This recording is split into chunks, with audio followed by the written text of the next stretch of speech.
on up and pass the bottle. Put your foot down on the throttle. Buckle up, motherfuckers, for the Dogwater Radio Show.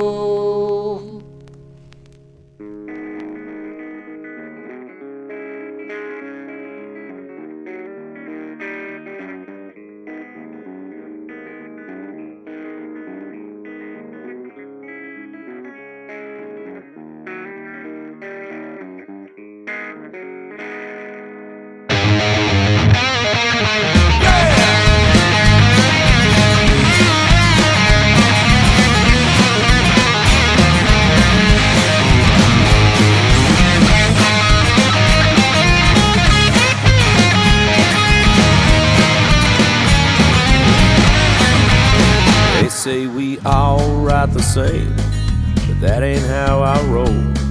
Baby, I don't need your money, but I want your soul. And we all burn in hell before it's our time to go, burning with our heroes until hell grows cold. Yeah, all my heroes are in hell, so I won't be alone. When the devil rings that bell, I'm going home. All my heroes are in hell, so I won't be alone. When the devil rings that bell, I'm going home.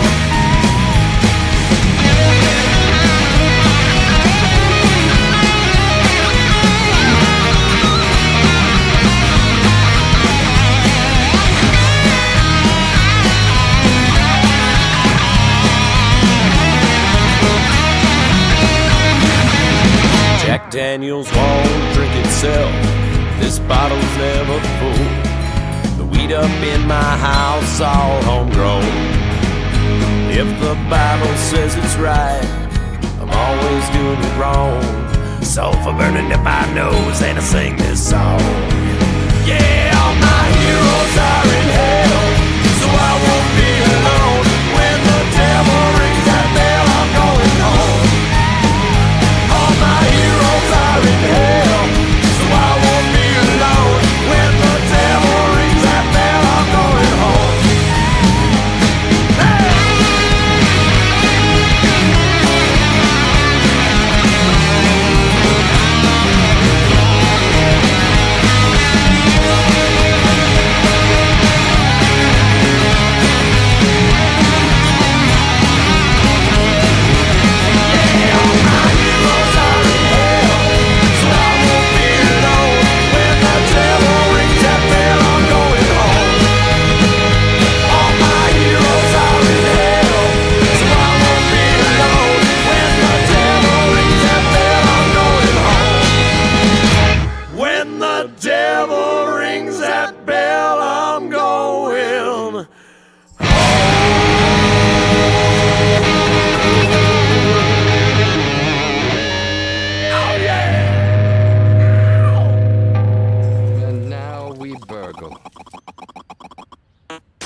Can you grab the other end of... Oh, hey, man. You're gonna have to pay for that. It's cool. Yeah, it's cool. No, it isn't. Oh, it's not? Well, we thought it was. No, you're gonna pay for that window, or I'm calling the cops. Easy, brother. Don't harsh my buzz. No, man, don't do that. Operator, can I get the police, please? We'll leave you be, fair brother. Okay, hand me that hose. Okay, start pushing. Getting some backdraft or something, man. The red one sucks. Fryman, we made you this. Check it out! It's a nature necklace. It's coated with urine. That we made drinking from a pure mountain stream. Organic. Rohan, let us put our differences aside and throw down mighty. Oh, like them? Oh, they're just getting jiggy with it. We rule Hollywood. No thanks. Come on, man. Don't be a nerd. Come on, man. Rock out with us, man. Come on and go rock. Outside, out here in nature. Rock and roll, away from rock and your roll. possessions, which are worth things. Uh-huh, so that's your plan this time, right? Get me so high so you can take all my stuff. No, man. Where is the trust these days?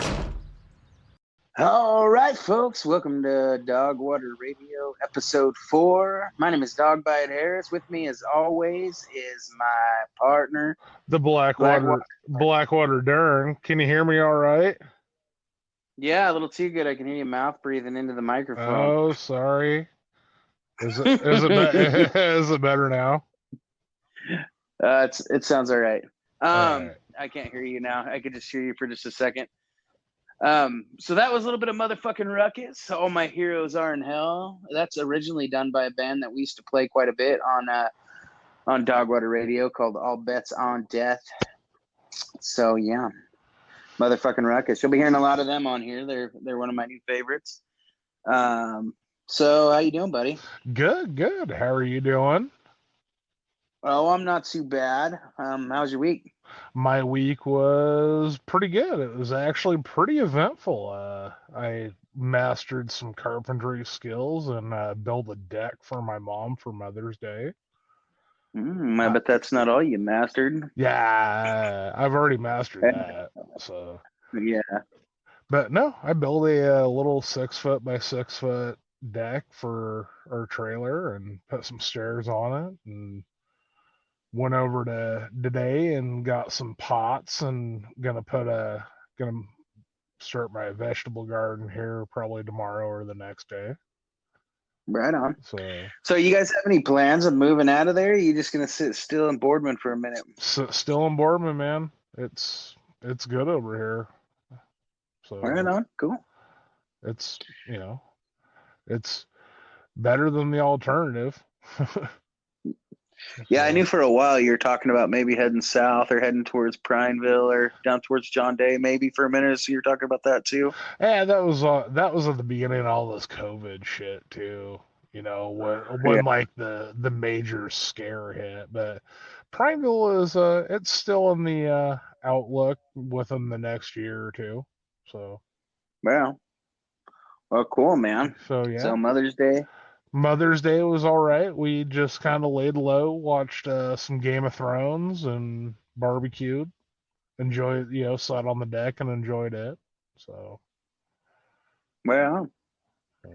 Cool. You make any friends with any of your neighbors over there? No. Well, not really with the neighbor. Well, there is a neighbor lady that her and her husband, they're pretty cool. They're neat old folks. And then the manager here, she's a sweet lady. It's a very cannabis friendly trailer park. So nice. Which makes it very nice. So yeah, you're gonna put some of that mainly the folks that vegetable garden or no. No, I'm just gonna grow a normal vegetable garden. Yeah, I might have a couple things going here. But nice. Not have much luck though this year, man. I bought a 5-pack of these seeds and only 2 of them took. Then I had some leftover from last year, and maybe one of them took. And I've probably tried to germinate 13 at this point. So I've got 3. One I'm not real confident in. The other 2 are doing pretty good though. I have a dozen that I'm gonna germinate. I got some Jiffy pots this afternoon, so I might give you a couple if they come up and they're good. Right on. Yeah, it's a little late. I probably should have started earlier. Yeah, that's all right. As long as you get them outdoor, as long as they're about 18 inches tall and they're outdoors by July. Yeah. They're in our area, they're good. Okay. Especially how longer growing seasons have been going the last 2-3 years too. Mm-hmm. Plus from just living up here with seeing all those hemp CBD plants last year, there's not nearly as many this year. I mean, I honestly haven't seen a single field on the north. I haven't either, man. I think they must have had a bad luck with them, or just not very profitable. Well, here's the deal. Taters are more profitable than CBD oil, I guess. Well, I don't know exactly what happened with every farmer, but I do know a farmer from around the Arlington area. I won't mention any names, but they got propositioned by a company to grow hemp, and they were going to do it, and they pulled out last minute because they just weren't liking the vibes. But rumor has it that same company went around to a bunch of farmers and did some smooth talking. So I'm wondering if some deals went south. And that's the whole thing. There's a lot of farmers over in this area that, there's still the old school mentality. They're still really skeptical of all this hemp and everything. Well, even though it was grown during World War II and everything, all that. I mean, that's not quite what I'm meaning here. I'm meaning more along the lines of that maybe this, or if that company was shady as shit and they didn't actually follow through with what they. Because I mean, most everybody grows potatoes or wheat, and the same people that have bought the potatoes and the wheat in this country or in this part of the area have bought for years. So, but nobody buys hemp here. You got to find out where the fuck to sell it, So, well, exactly. And I mean, look, we have one farmer out of, how big of a plot in Eastern Oregon that I know of that is growing sunflowers for the oil and the feed and everything, which is fantastic. I think that's a great, rotating a new crop into land that's, not being used for a whole lot. Yeah, I mean, weed or cattle or fucking windmills. Yeah, I mean, they got a few things. There's some canola around, a few other things as well. Yeah. The blueberries are growing great up here this year, from what I've seen. I want to put in that hemp field this year, though, to replace it. Can you tell? It's really green. Potatoes. Is it? Yep, those are potatoes. I've harvested potatoes. I don't remember them being that bushy. Either potatoes or it might be sugar beets too. Yeah. I'm almost wondering if it might be onions. I don't know. Maybe. Well, no, onions are taller. Onions are taller, and it almost looks kind of like wheat when it grows. Yeah. Agricultural talk here on Dogwater Radio for all you listeners out there. Yeah. So we just lost all of our fan base for this week. You might as well just give up and come back next week. Yeah. Give up and come back next week, and we won't be talking about carpentry or agricultural in northeastern Oregon. Yeah. So, well, hell, we'll move right along. I'm going to try to keep all the podcasts a little less bullshitty and a little more to the point, because when I go back and listen to them, I'm like, I don't, we need some, we need to be on task. Maybe one bullshitty one a month, but on task most of the time. Yeah, that, and I'm trying to keep them not so long. I think people like yeah, 3-hour podcasts. Yeah, I think people like to kind of keep their podcasts at like an hour and a half or so. But so for this first little segment here, I've got a couple things I want to talk about. One being the newest member of the Ruckus and the Records roster, Mrs. Hannah Moore. I shouldn't say Mrs. because she's only 16. Miss Hannah Moore. Ms. Hannah Moore just joined our roster. Will be putting out her newest album. It's called, well, shit. I think it's called, what's it called? It's called Demos from the Closet. It might be called Demos from the Closet, but it might be called something else. I'm a shit. No, but I love the artwork on the front of it though, with the gas mask, and that kind of took me back to apartment 13 days with the coffee table full of cans. Yeah, a little bit for sure. I don't know if it's called Demos from the fucking Closet. It's something from the Closet. I haven't fucking got there yet. I'm like, so. Anyways, she is a fantastic young lady musician. Young lady musician? Yeah. I That's But actually you going to know be what I the mean. title You know what track to her second album. Fantastic Young Lady Musician. musician, yeah. I know. Well, right there. I'm like Colonel Parker with Elvis Presley. You betcha. Ideas are just gold plated. Yeah, you're going to be like Colonel Homer. I do need me a suit like that. Yeah, you should get one. I think that'd be appropriate. Find a Lurleen or something. Mm-hmm. There you go. Find a waitress, singing at a dive bar here, and bore men her ear again. Yeah. Living at the trailer park also. You ever pop into old Happy Time or whatever the fuck that place is called? Smiley's? Oh, the Smileys? Nah. I thought about going in there, but like the crowd, the afternoon crowd of the older folks, they looked pretty rough. Yeah, I think they like to do meth. Yeah, do meth. I don't want to be too judgy, but I'm pretty sure they may or may not have had a tooth for methamphetamines at one point in time in their life, like yesterday. Oh, they're like Smileys. It's like it's like Mr. Nice Guy, but it's like Mr. Ice Guy instead. So yeah, it looks like you can be up for a few days in that bar and play some video poker. Mm-hmm. Yeah, they have ice beer on tap. Hurricane. Yeah, just selling the 3-packs of Tall Boys for like $3.50 or something. Happy hour. Yeah. Some Hot Pockets for $1.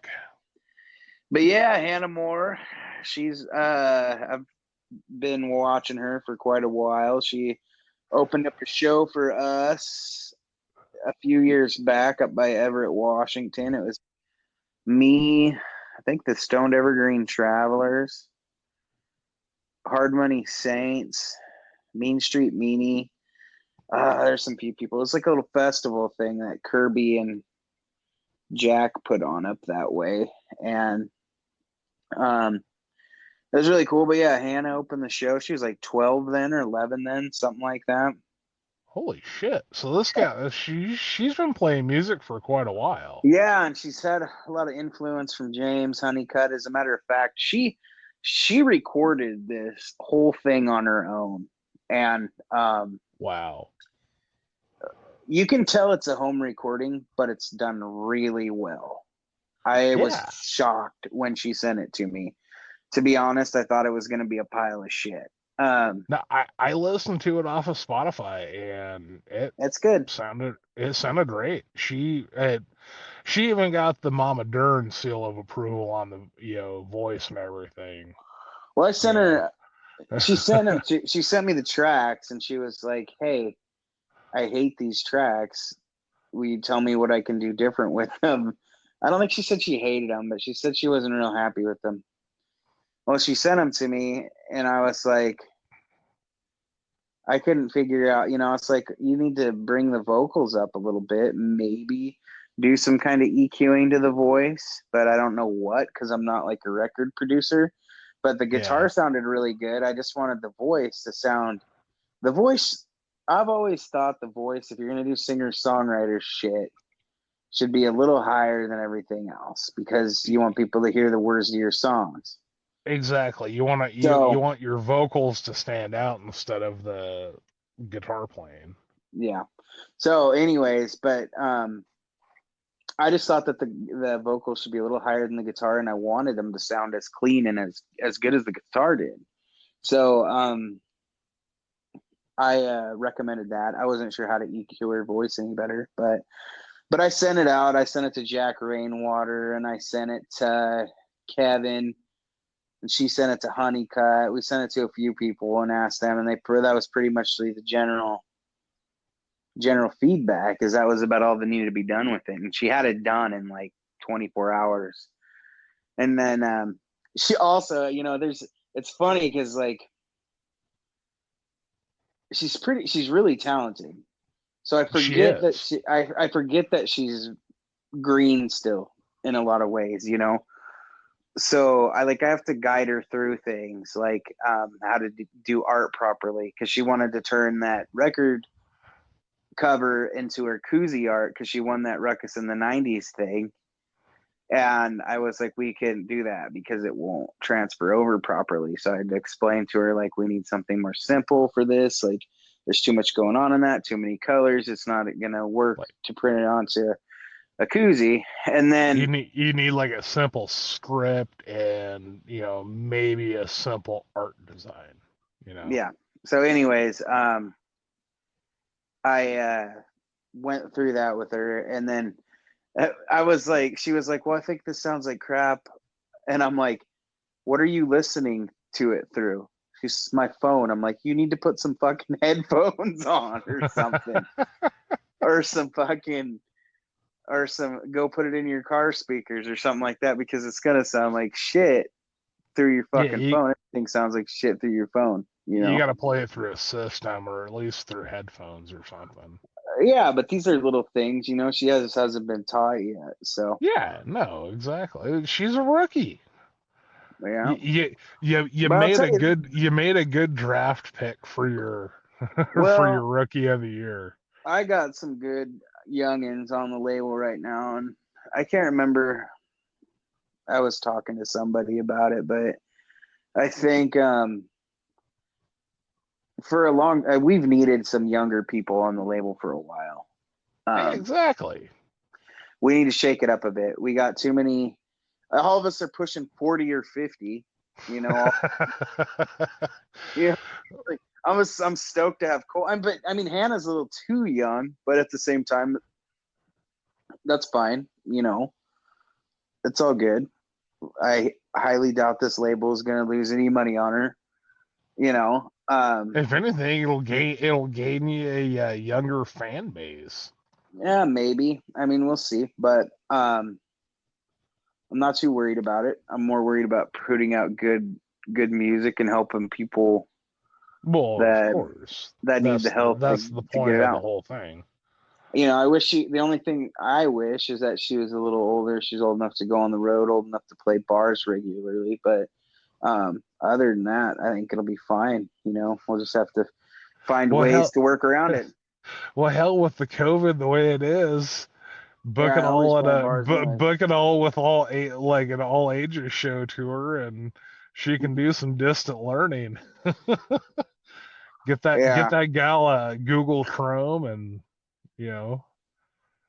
But I mean, the good thing is we've got, you know, like, I'm super excited to have Cole Hinkle on as well, because Cole. Oh, hell yeah. Cole and Amy are hungry. They don't have shit holding them down. They don't have fucking jobs that they love or like, or they don't have 401k. They don't have fucking health insurance. They don't fucking they want to go. You know, they want to go. And you're right. They're hungry for it. And what makes me understand that, how you're saying that, is when you guys played with them last summer. Yeah, they rolled up in just in a pickup there. We're right down the road to the next show the next night. Yeah, made it work, man. And they didn't do a lot of bitching about not making a shit ton of money. You know, they're in it for the right reasons, man. And those are the kind of people that I'm looking for. I'm not looking for fucking big-headed motherfuckers. I'm looking for people that want to fucking play. I'm looking for people that want to make fans and not just fucking treat people like shit. I'm fucking looking for people that know their fucking worth, you know? Exactly. Meaning that, you know,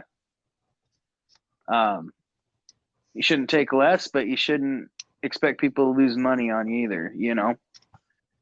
So, keep your gratitude higher than your expectations.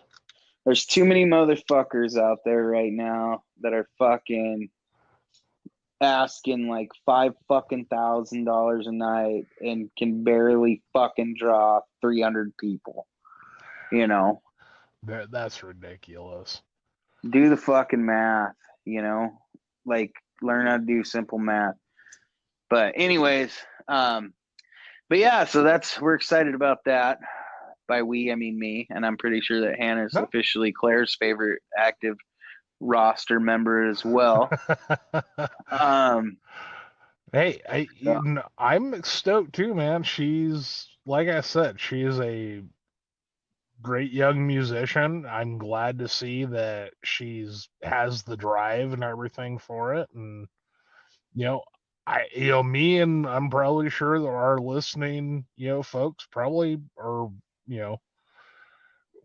giddy to hear what she's gonna have coming out.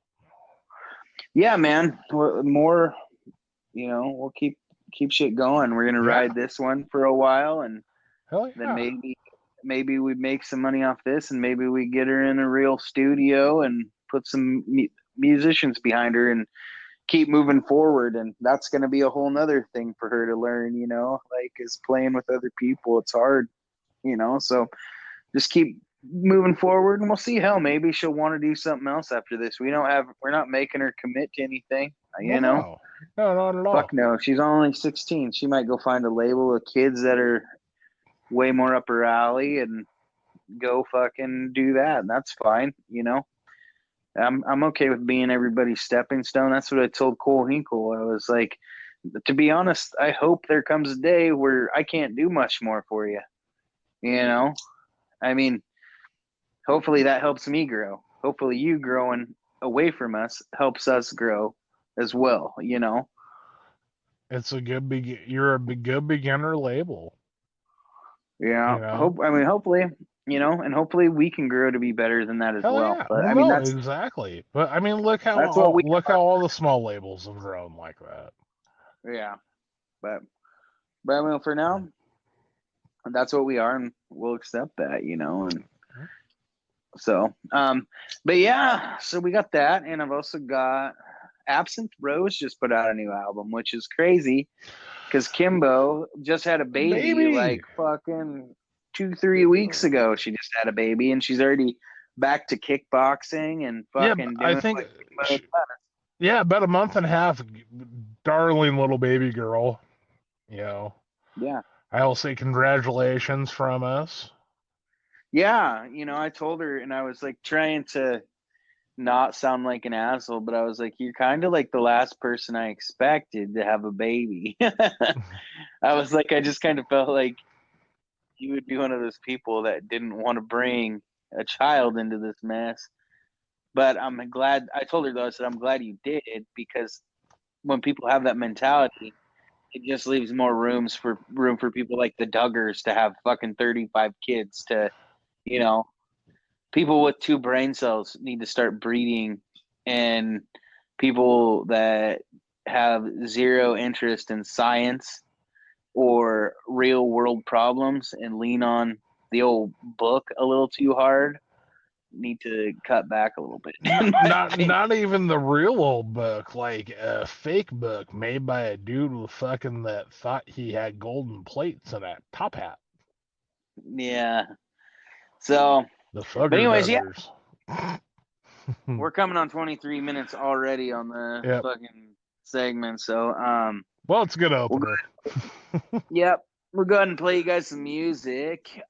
We've got Can't Stop the Rain by Hannah Moore off her newest album.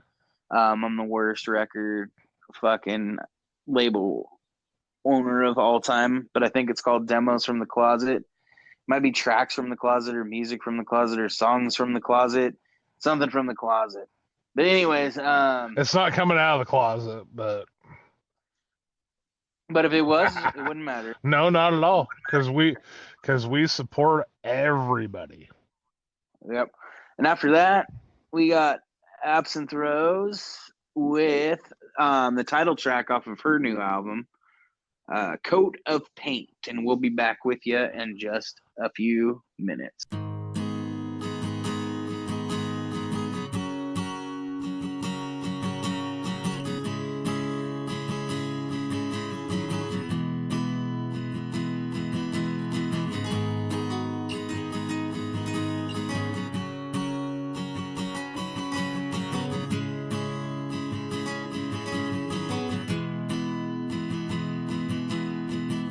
Some days you weren't seeming quite right.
Guys, Murderface and Toki are waiting for you to meet them. They want to pitch their song to you. Even if you don't like it, say something nice, okay? Whatever. You guys are good? Huh? Yeah. You got your coffee? Yeah. Oh, thanks for the cups of coffee. Oh, my pleasure, my pleasure. Toki offered him hot towel. You guys wants the hot towel? No, we're good. Let's do this. Yeah, we're just about doing the record, and we just want to get back to it, so come on, let's play it. I just want to make everything perfect. You want to be comfortable. I want everything It's to be fine. perfect. Press play. You don't have to be rude. I mean, you're not rude, but look, now I'm going to play you this song that I wrote. Toki helped. And just, it would be great if you guys could just keep your comments to yourself. Just keep quiet while we play it and then not interject. What would he interject about? Man, just can it. So I can play something that'll blow your mind, all right? Just something I'm really... What's it called? It's called Taking It Easy. Taking? Like waiting to pass your feet? Yeah. Instead of taking... I said just can the interaction till after. Ready? Here goes. Who engineered this? I just told you no interruption. It just kills the momentum. Wait, what's... Oh, right. Sorry. Toki engineered it. Why? Nothing. No, it sounds good so far. Okay, just play it. Oh, does it? What's he likes about it the most? Toki, shut up. God, just listen. Mouth shut. Open mind. Ready to dig something really cool. Shut the up and listen. My heart sees you as you are. There's no fooling, I've been fooled. But I remain unaffected.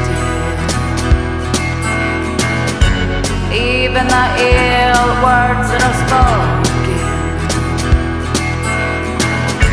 while the ones around you clear. There's only one lesson I remember, is a woman loves then loses, and enough time passing. A woman loves then loses, and enough time passing.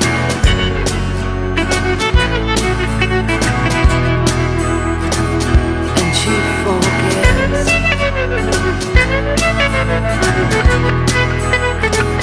And she forgets.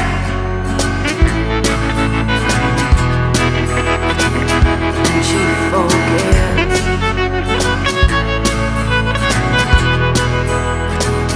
And she forgets.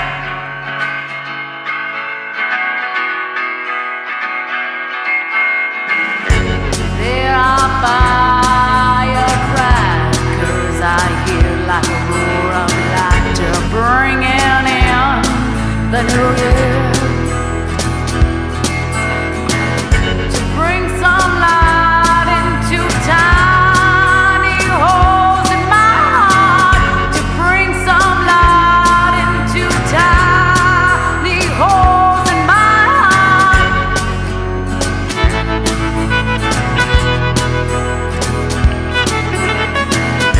And I'd feel better if you didn't remember to bring me hope. And I'd feel better if you didn't remember to bring me hope.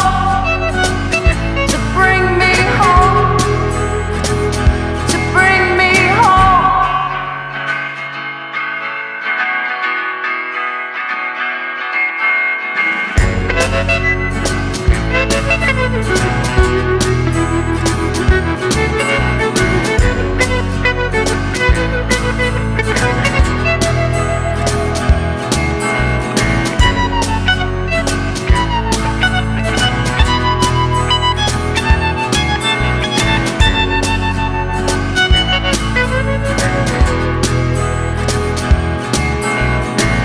And someone gets a bright idea. And someone gets a bright idea. Let's put another coat of paint on this love. Let's put another coat of paint on this love. Let's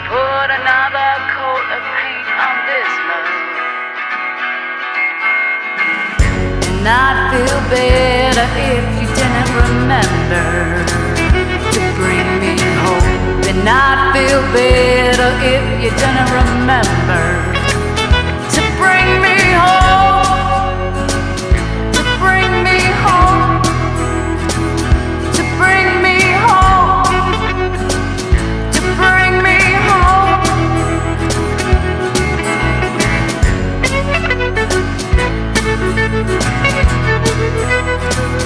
Enough time passes.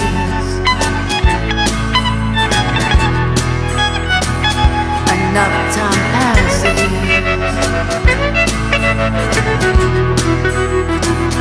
Enough time passes.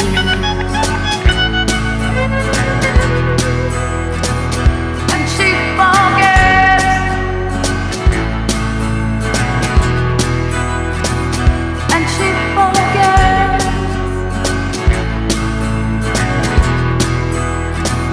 And she forgets. And she forgets.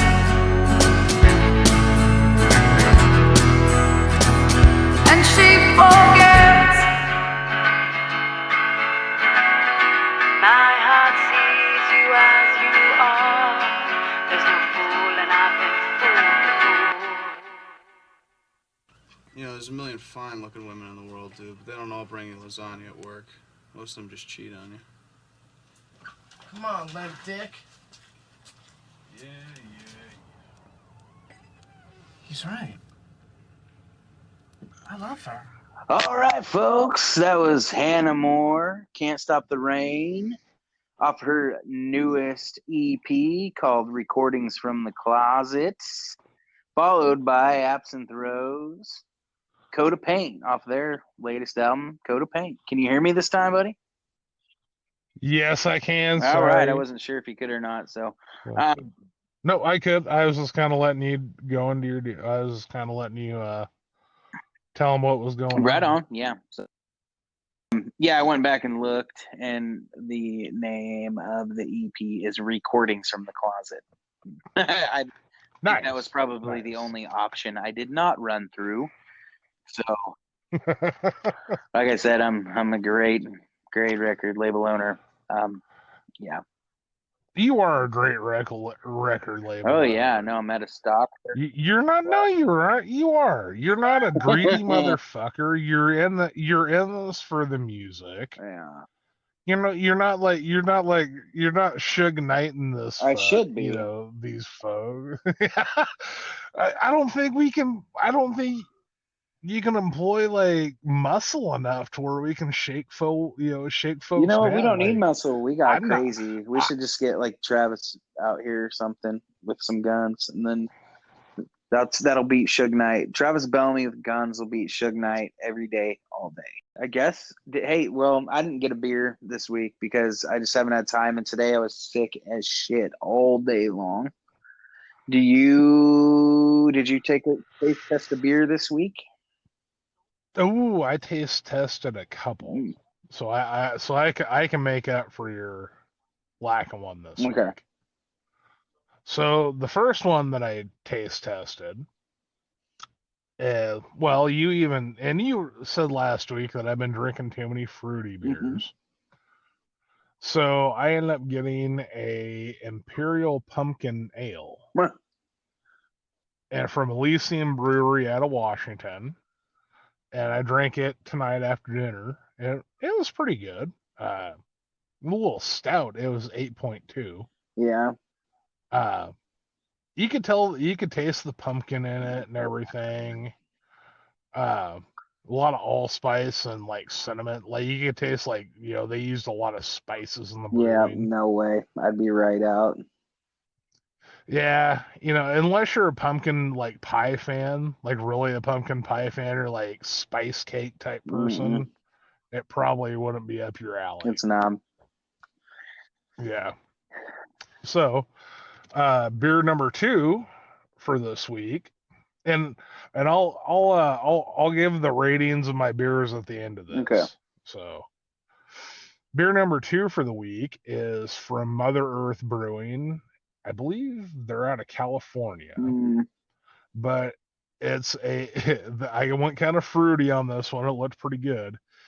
It's their play on their vanilla cream ale. It's their they call it the California Sickle. It's an orange cream ale, and it honestly tastes like a creamsicle, like an orange, like vanilla creamsicle. Yeah, it was pretty good. It didn't have like the sweet taste to it, but it had just like the right, it was good. I recommend that beer. Okay.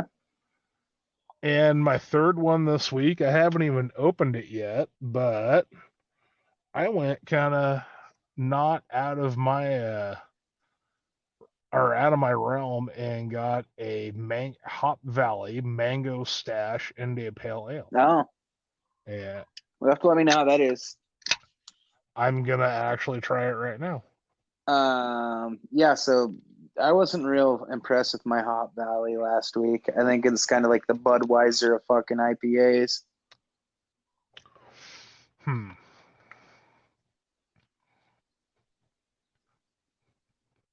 It has the piney IPA taste, but it's not like overpowering. Like I don't like an IPA, and it's replaced by the mango taste.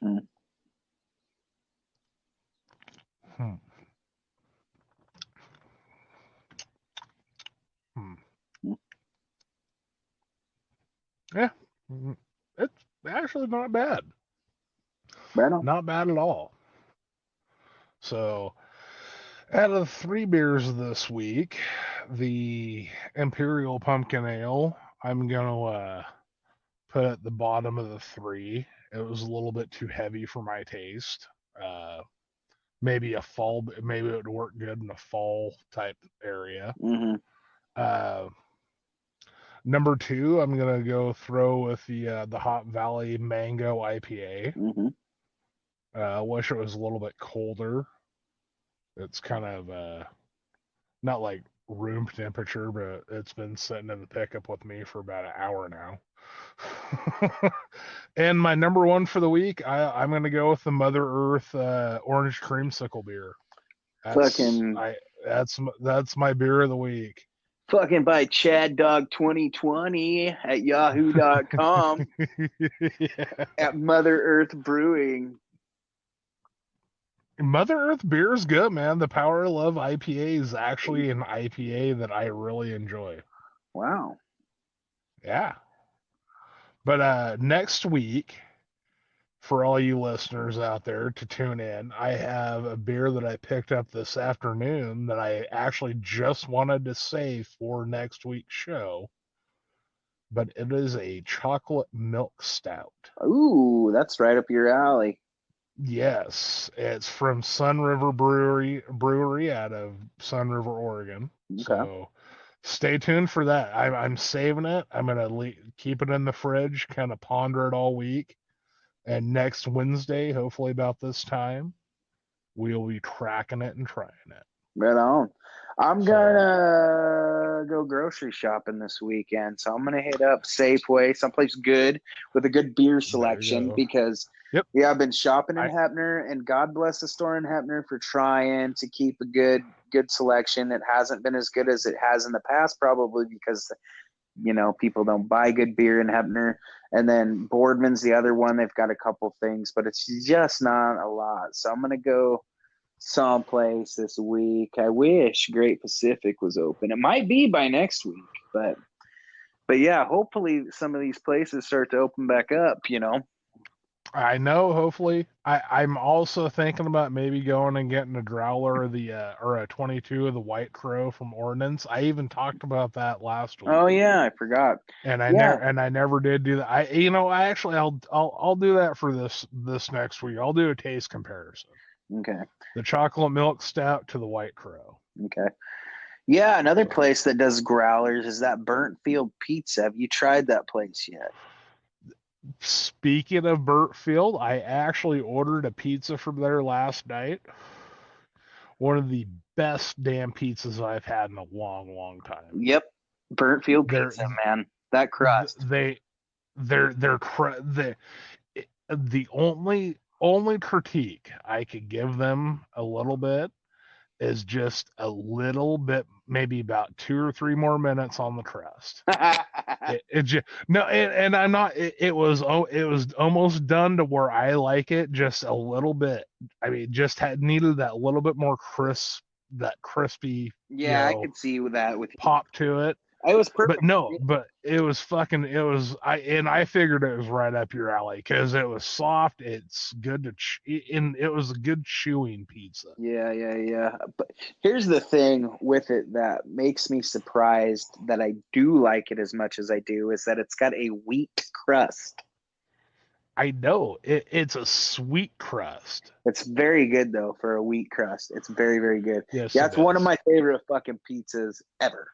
Period. I actually probably after we get done recording tonight, I have 3 pieces left. I'll probably go in and What'd you get? Before I end up getting my own combination. I go with the half pepperoni, half Canadian bacon, and put pineapple and olives on the whole thing.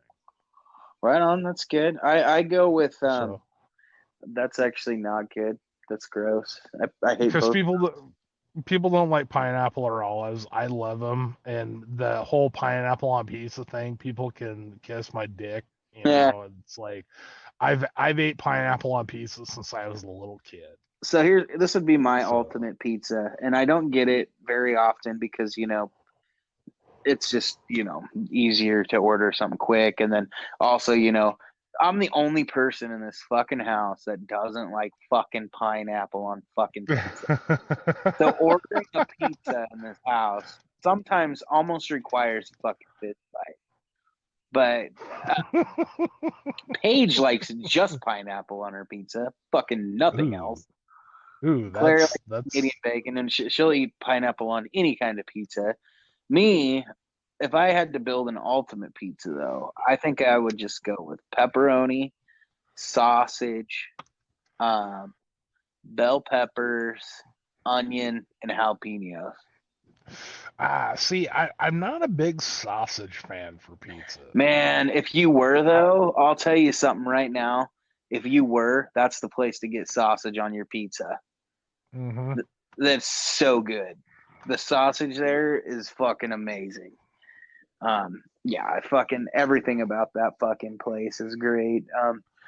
And the people when I went in, I mean, the whole atmosphere of the place when I went in was, I mean, I told the gal, I said, I can't wait until you guys open back up. I said, this place looks awesome.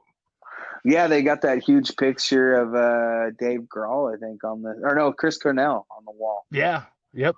And then they do trivia. They do trivia nights and everything, which is cool. So when it comes back, dude. Hell yeah! Ordnance does trivia nights too. Really? Yeah. Yeah, let's do trivia night when it comes back. Hell yeah! Team, we'll get Claire. Me and Claire can do some shit, maybe. Yeah, we'll bring Mom along. So yeah, hell yeah. She can drive me home if I get too drunk. But yeah, I fucking love it there, man. That place is good, man. So any of you guys that are from this area listening to us or passing through, I know the Cutters pass through, and they always go to C&D's when they come through here, which is also great. Oh my God, those people are since I've moved over here, those people have made a good lot of money off me. Yeah. The thing is, their prices are so reasonable, compared to going to fast food, and it's actually good. There's another tasting. thing about Burnt Feild. Burnt Feild's pizza is fucking not that expensive. No, not at all. I paid Domino's or anything like that, but it's cheaper than Hebner's Pizza Place, and it's cheaper. I paid $24 for my large pizza with the extra 2 toppings on it last. That's huge. They're big. Yeah, and like I said, I have 3 huge pieces left, left over from the whole pizza. So yeah, when we get a pizza in this house, usually we have to get 2. I mean, there's leftovers, but we'll eat through 1 and we'll all be fighting over the last pieces. So we always get 2. But if we go to Burnt Feild, we just need 1, and we have leftovers for a day. Yeah, like I ate 3 of those pieces last night, and I was absolutely like stuffed to the gills. Mm-hmm. And you're talking about a person that you can that I used to be able to polish off a large pizza myself, Yeah. just sitting myself. Yeah, I love pizza, man.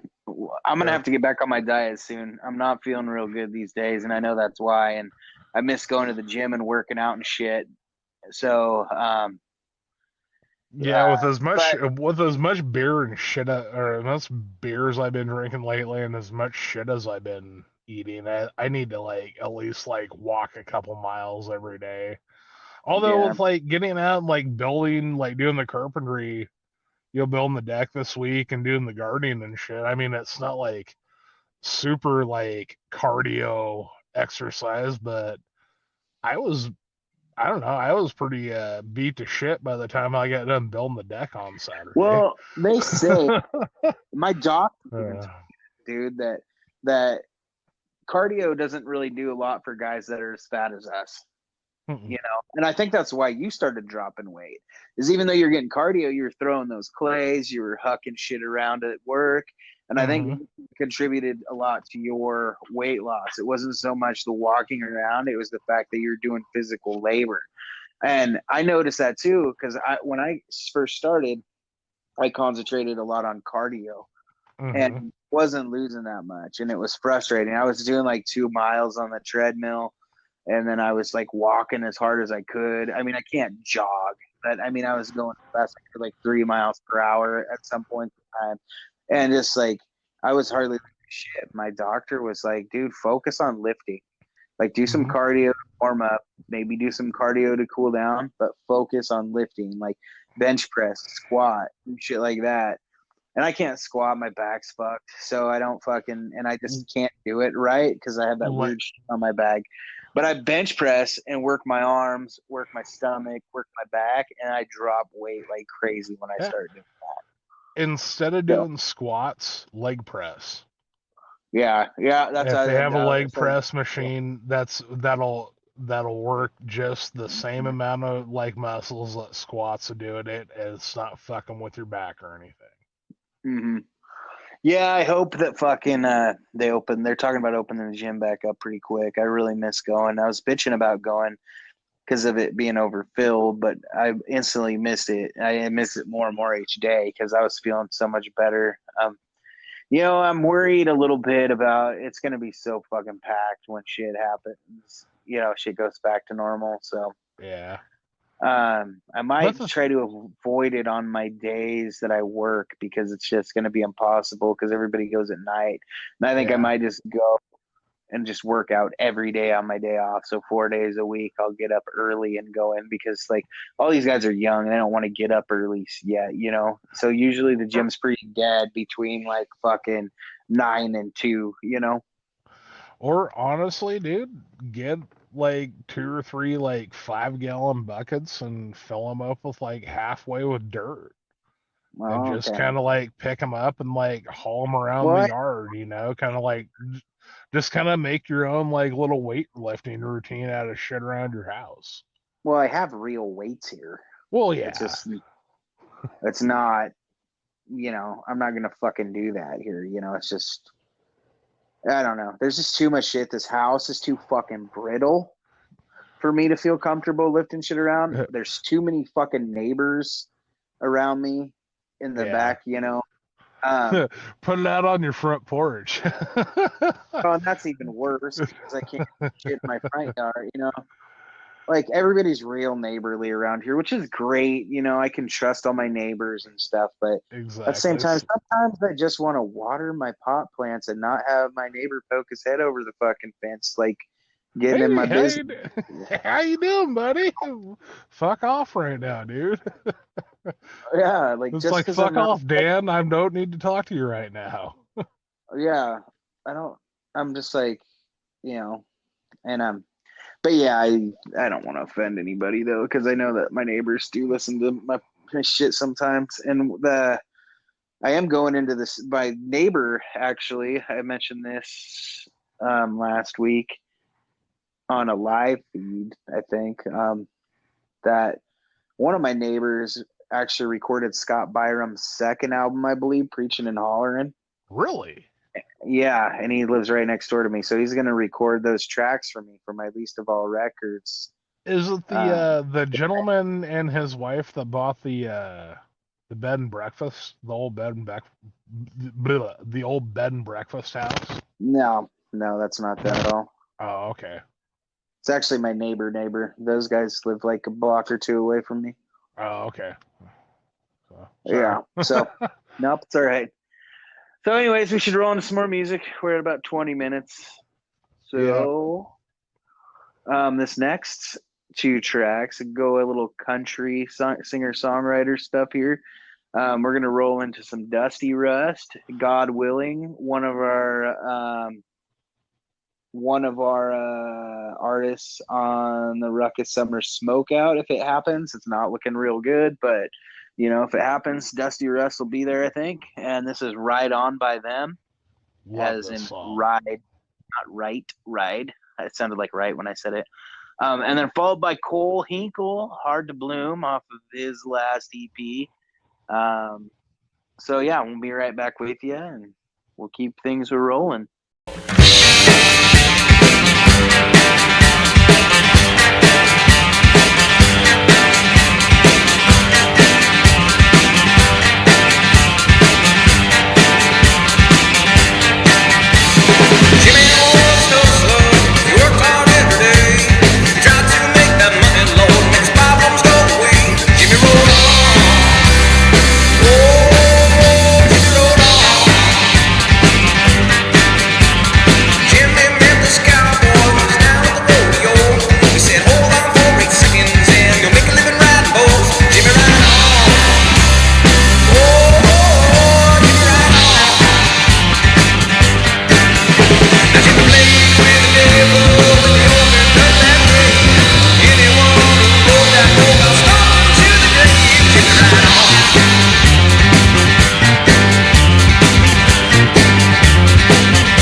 Peanut butter and crap thing.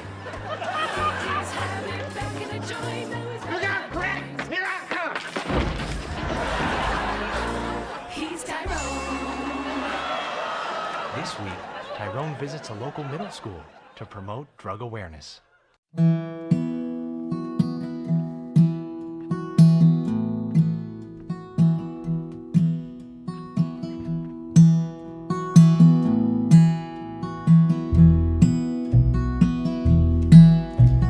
Maybe there is something to it all. it's all empty wall to wall. As I lay awake at night to find courage to fall. Baby, I have lived through it all.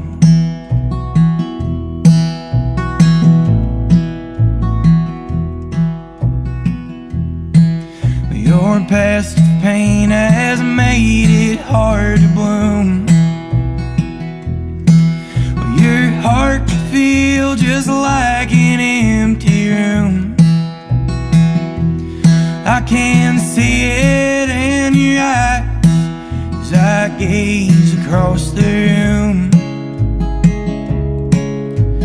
Baby, let's not ever find our doom. Maybe it's the way you look at me. Maybe that's the way it's supposed to be. And I'm hoping and praying that you'll do your best to stay.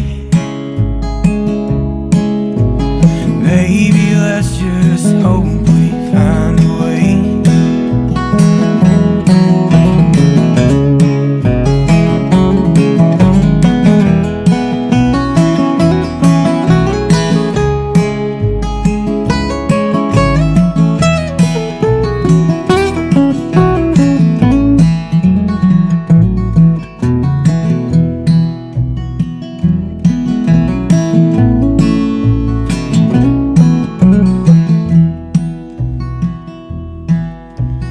Wasn't built to barricades to stand.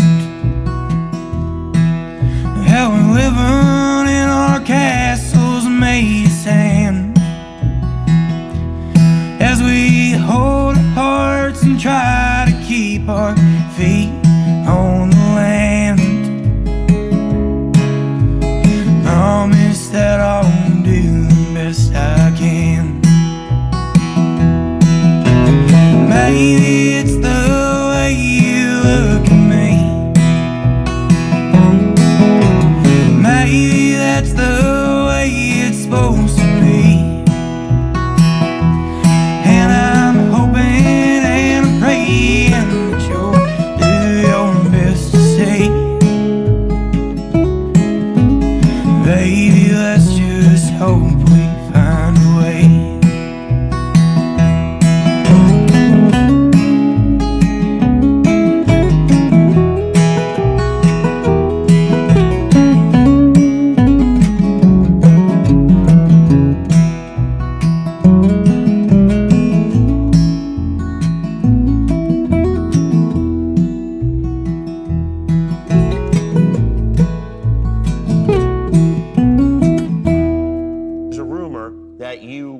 Smoked pot on the roof of the White House. I've heard that. Yeah. Now, I'm probably asking the wrong guy, but did that happen?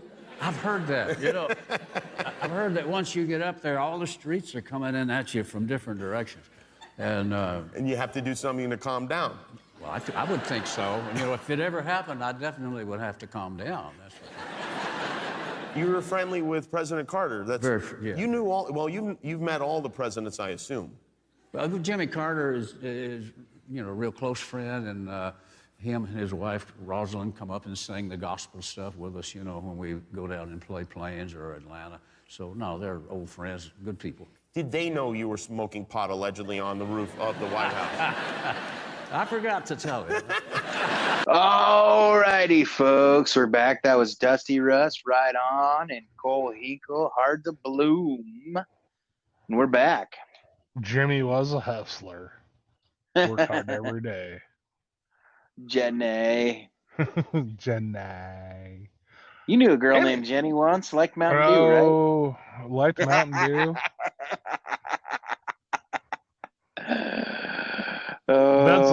That's a whole hot tub of worms that we don't want to get into. Girl will do anything for a bong whip and a Mountain Dew. Oh. Yeah. So, hey, what do you say? Last week we decided to name our 5 famous people that are alive that we would like to meet. Do you want to go first? No, I think I want you to go first this week. All right. So I picked based on a few things. I did this really quick, and I'll probably think of other people that I would rather meet. But it's kind of cool because I did kind of do it on the spot because I completely forgot that we were going to do this until I saw the notes from last week. And I was like, oh, shit, I need to do that because I wasn't sure if we were going to record because I hadn't heard from you all day. So I was I'd put this whole show together just real quick. But I think there are at least 2 people on here that I know would be on my list. A third one that I kind of threw on there because I thought I think he'd probably be on my list too, but it kind of goes in the same line as another one. So I think if I had to get rid of one to pick somebody else that I really like, this would be the first person to go. And then there's another person that didn't even cross my mind, but just popped in my head, and I was like, that's perfect. And then there's one that I've actually been saying for a while I'd like to hang out with. The first one, and these are all alive, I think the first one's Post Malone. I'm a Post Malone guy. I would just like to sit around and get fucked up with him and talk about music. I think it's somebody that people wouldn't expect me to pick as well. I don't think I'd want to hang out with his entourage, though. I think I just want to hang out, drink some beers, talk about music, maybe play some music, you know. Hell yeah. Second one is a pretty obvious choice. I think that's Dave Grohl, who actually this week praised Post Malone and Travis Barker's Nirvana set, which I was wondering how he felt about it, and he said he liked it a lot. I think Dave Grohl has a hard time listening to Nirvana, to be honest. He said it in some interviews that he does kind of, but it's been a while since he's talked about it. He says that it's kind of eased with time, but I really don't think Dave Grohl listens to a lot of Nirvana. But I don't think he likes to listen to Nirvana. No, it brings up some really good but bad memories, you know, because he has a lot of really bad stories about the end of Nirvana and about how Kurt was, you know, and you know, think he'll say in his interviews, man, they were kids, dude. They're fucking kids, man, you know, and at that point in time, I remember we were about 27 when we started losing friends, you know. So when you lose a good friend like that, and at the same time, you kind of watch that downward spiral happen, you know. They'd book studio time and Kurt wasn't showing up for it, and Kurt was hanging out with all these pieces of shit, you know. And, you know, everybody knew he was fucked up. He was trying to overdose in Rome, and, you know, he put him through a lot before the death actually happened, you know. And I mean, I'm still pretty sure he didn't do it. I don't give a shit what anybody says. I've read every conspiracy theory book there is, and watched every movie, and I think, you know, there's only so much you can get out of those kind of books sometimes, but I do think there's some real unavoidable facts and a lot of questions that haven't been answered properly. You know, there's just a lot of things like, oh, that could happen. That could happen. That could happen. Well, there's 20 things that could happen. Like, you're trying to tell me that this is just the one time that these 20 things that shouldn't happen did in one death. Like, yeah. The whole thing that I remember that I'm going to throw this in there real quick. I don't want to go into your 5. But the way he used the shotgun, like how he did it, that was like really almost physically impossible for the stature of a person that he was. Yeah, one thing that did come to my attention though is that it was a 20 gauge. I thought it was a 12 gauge forever. So 20 gauges are a little smaller, you know that. So it's a little more feasible, I guess. But he was smaller guy too. I mean, it would have been very true. I think it'd be fair. I think I could probably kill myself with a 20 gauge, but I don't think I don't know. Well, hell, Guy you with could Kurt Cobain kill stature. yourself. You could kill yourself with a 22. I mean, if you really wanted to, but Yeah. Well, most people would have to use their toe, I think. yeah. And Anyways, he had his shoes on. Yeah. Anyways, this is the fucking dark like rabbit hole we're trying to go down. Let's go on. Sorry. Well, in the shell case, yeah. Well, no, here's a couple. I'll just bust out a couple more facts since we're on the subject. The shell casings, which shouldn't have been popped out of the gun, were, but they were on the opposite side of where the fucking shell casing should have came out of. Yeah. In order for them to get over there, they would have had to shoot out, which he would have had to have done in like a last jerk moment of dying. He would have had to unload the shell casing, and then what type of shotgun was it that he killed himself with? Was it a pump or? It was a pump.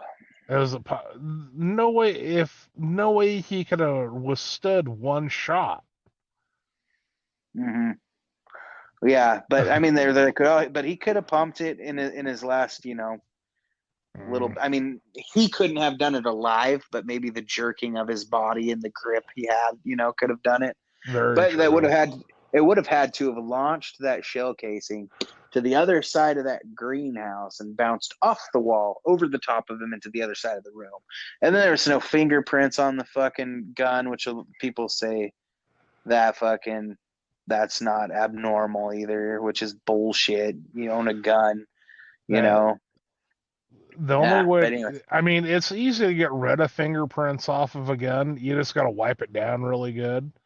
But the thing is, a person that's doing what he was doing, they're not worried about wiping the gun down for fingerprints.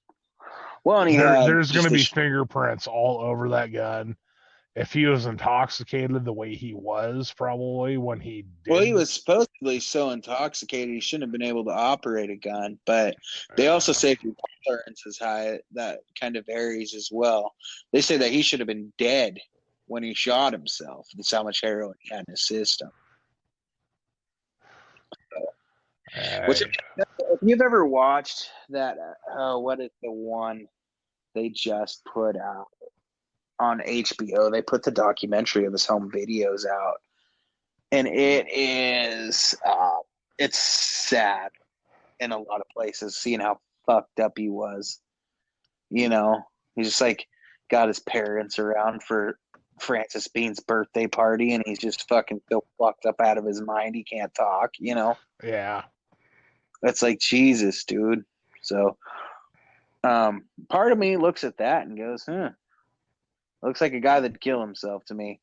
Yeah. No, it looks like a guy that's like not happy with like what he's doing in life, and makes me think maybe that he would fucking kill himself is the fact that he'd overdosed in Rome on purpose, and they call it an accidental overdose, but like he took, I can't remember how many fucking trazodones, I think is what he took. Yeah, I'm sorry, you can't. They're in a single. There's no such thing in my mind, and I mean, I guess this might be ignorance, but there's no such thing in my mind as an accidental overdose. You know what you're putting. I mean, you know what you're putting into your system, man. Well, if you look at it that way, no. But I mean, I think there's definitely somebody who doesn't know what the fuck they're doing with heroin. Yeah, well, exactly, or coke, or crank, or whatever. I mean, yeah, there is that, but for somebody that's actually for somebody like him that had shot up enough, that had done the drug. Well, the amount of pills that he took was like fucking 30 something. That's not. And then on a fucking accidental overdose. And they were in blister packs, so it was. Have you ever taken a trazodone? No, have you? Yeah, I have. My dad used to get them for sleep. Yeah, they're and I took one. they're tranquilizers, and I will never ever fucking take one of those again in my life. The only reason I took it was I was having bad insomnia. Mhm. And I will never ever take one of those again. Was that one of the insomnia from one of your trips back from Eugene? No, no. This is actually when I was when we were living and everything. When I was back in Hebner. Oh, really? It was during the summertime, and I just couldn't sleep. Mm. And it was going on like 3 days, and I had like 5 hours of sleep. Oh shit. Yeah, dude. I've been. So I took a trazodone, and I never, like I said, I'll never ever take one again. I went and bought a bottle of melatonin. Yeah, melatonin. Actually, I went and found some pot is what I really needed. Yeah. Melatonin fucks me up too, man. But anyway, so back on. Yeah, I was gonna say back to your list. Yeah. So my third person is Mick Foley, from wrestling, known as Cactus Jack or Mankind. He's probably one of the coolest people that I've ever followed in my life. Just seems like a great guy to hang around with. I think I would like to sit and listen to him talk about, just old wrestling days and shit like that. And just his views on life and stuff. He's such a positive person for a guy that was so fucking brutal in the wrestling ring. And just seems like a dude I could hang out with. The next one is Steve Austin. I think that he would be a lot of fun to do some rowdy redneck shit with. Talk music with, because he likes a lot of country music, I've got to have some good music talks with Steve Austin. Likes a lot of old, late 70s, early 80s Southern rock. Yeah, he just recently gave Cody Jinks a shout out on Facebook Live or some shit too. So nice. Last one is, and I'm almost thinking you might have this guy on your list too, but he's a recent dude that I like. That I would have a lot of fun just talking to this dude. But it's Joe Rogan. Oh, definitely. Yeah. And I just love his views on shit. I love how he thinks outside the box about everything. He doesn't judge people. He's just got it, and he's just such an entrepreneur. He's got his hand in so many things. Like, who in the fuck is a stand-up comedian and a fucking announcer for the UFC and like a black belt in jiu-jitsu, and also, hangs out with Elon Musk, and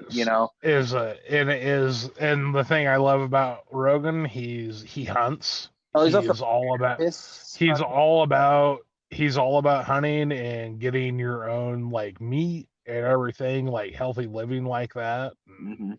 And he'll ask hard questions that nobody wants to ask, Exactly. Like he supports the gay and trans community, but he'll also, ask, hey, is it fair that, this trans person, this trans woman is fucking fighting in MMA against females? Well, exactly. And the thing another thing with that is he's one of the most supportive people that I can imagine right at this point in life for any of those causes. But yeah, anyway, so who are your 5? So my number 1 is Dave Chappelle. Oh, that's a good one. I have been watching a lot of I watched his latest comedy deal, and I watched his where he just received the Mark Twain Award for comedy in America. And and I've also watched a lot of his he's known for like popping into different little like comedy clubs around the country and doing nobody knows that he's there, and he'll do come in and do like an hour and a half set or something. Yeah. and I've watched a lot of those, and just like he has a philosophy about him these days, like Carlin did. Like he's probably the greatest stand-up comedian of our generation. Yeah, he's probably right up there, man, Absolutely. for sure. I mean, absolutely he's, if not the greatest, within the top 3. Yeah, I can't think of one that's as good off the top of my head. Maybe Rogan, but I think Chappelle's better than Rogan. But Chappelle knew Rogan was so good that he actually had him go on the road with him earlier this year. Yeah, I know. They sold out shit. They sold fucking. I guess from what Joe Rogan was saying, Dave Chappelle was so fucking high on mushrooms in Tacoma that he disappeared. He fucking disappeared. And he actually even goes over that. There's a few things about like talking about him being on mushrooms in that Mark Twain Award special, which was great. Where'd you see that? Huh? Where'd you see that? Netflix. So okay, I'll watch it then. Yeah, I watched that's great, man. that Tom Segura one, dude. That fucking Tom Segura. I liked the first stand-up I saw by him, but the other ones have been hot garbage. And now that he's talking shit, now he's been talking shit about wrestlers too. So I'm pretty much just fucking done with him because he's just he's kind of a fucking douchebag. I think now. Yeah. His first one was pretty good. The one where he talked about meeting Mike Tyson, that was pretty good. But other than that, I'm just like, I have not been into his other stand-ups. Did you watch the other Burt Kreischer one? Yeah, I'll have to watch the other Burt Kreischer ones. He's gotten pretty good with those. Who now? What? Burt Kreischer, the guy, the machine. I don't think I've seen that, dude. Oh yeah, watch him. He's there. Okay. That's some pretty good stand up. So Paige is into stand up, dude. She likes Dave Chappelle a lot. Does she? Yeah, I haven't been able to find any of the Dave Chappelle show for her, though. I wanted her to watch that, but she likes his stand-up. She likes Rogan's stand-up. Kind of what got her into it was Gabriel Iglesias. Mm-hmm. Kind of started on the PG side of stand-up. But if you're wanting to take her into more mature audiences, Ali Wong. I think she might have watched that. Yeah, actually. the baby Cobra, and though she's a pretty damn funny lady. The Fortune Feimster, she's another good female stand-up comedian. She's also a lesbian, gay. So I mean that's a very positive thing, for this day and age. So, and she's funnier than shit too. I mean, and that does, you know what I'm saying. Yeah, we watched this other girl too. I can't remember who it was. She had camouflage pants on, and she was really raunchy. She was kind of funny. So, but anyways, so keep on going. Anyways, my number 2 is Willie Nelson. Ah, fuck! Why did I put Willie on my list? He's one of those people that I've always wanted to meet. Fuck, I would take Steve Austin off for Willie. Steve Austin's the one that I would take Steve Austin off for Willie. Actually, I would probably take Post Malone off for Willie too. Nah, man, Post Malone, you need to leave him on. Like he would be one of those like I wouldn't mind hanging out with either. But Willie Nelson, I mean, like, and I'm not talking like I want to smoke weed with Willie. I would like, but I legitimately would like to hang out for a day with the old guy. And look at this. He enjoys to go golfing. I would like maybe go golfing with him. Enjoy a beer. Share some old music stories. I know that he's came up to Eastern Oregon before and has went camping up in the Eagle Caps. Talk to him about that, his adventures with Waylon in that area. Mm-hmm. And just, I wouldn't like focus on the, I want to smoke weed with Willie, Yeah, at the very end of the day, I'll smoke a joint with him. But like, from what I hear, he doesn't smoke anymore. He actually is more on the edibles these days. Yeah, because he's had some serious problems breathing lately. He has some COPD problems and everything. But so like that, throw that away. Like, what more of a cool thing to do to hang out with a dude than like learn? You know, you're basically hanging out with a modern day country philosopher. Well, yeah, dude, and I think I would even take Austin off to sit with Chris Christopherson too. Yeah. I think. Yeah, Christopherson would be great. He was an Oxford Rhodes Scholar. Mm-hmm. You know. Yeah, I don't even know why. See, I told you I was in a hurry. Willie Nelson's a damn good one. Damn good one. So is Chappelle, man. Yeah. You picked a good one with Chappelle. I don't think I'd take any guys off my list. I'd probably maybe take Austin off for Chappelle. Nah, I wouldn't actually. But I don't think I'd take anybody off my list to meet Chappelle, but he's a damn good one. Yeah. Another guy that would be an honorable mention for me that I just thought about is Steve-O from Jackass, especially now. I actually had 2 honorable mentions, and I had to drop one of mine because of you picking Mick Foley. So with that being said, my third one was Mick Foley, but I'm going to drop him off the list and replace him with Robert Duvall. Oh, that's a good one. I'd like to meet Robert Duvall. I think he's one of the greatest actors of all times. And we're talking about a guy that played Gus McCrae and Lonesome Dove, all the way to playing. I have never seen the Godfather movies, but he was in the Godfather movies. Huh. You know, I mean, like the guy has very huge range of acting and everything, but he's just a fucking quintessential Western actor. Oh, that and he fucking Rubbin's Racing, baby. Well, he fucking, you know, exactly. But I mean, you can't ask for a better actor these days, you know, from the past than Robert Duvall. Mm-hmm. So, yeah, he's good. And well, so my fourth, it's kind of up along the lines of the Rogan deal. He's been on Joe Rogan a few times, but a gentleman by the name of Steve Rinella. He does the Meat Eater podcast and does the Meat Eater hunting TV show on Netflix and on the Outdoor Channel. But yeah, you're really into that dude. But the dude has done a lot for sport, or like hunting and fishing, and he's opened up you know, people with the ideas of, you know, going out and trapping now.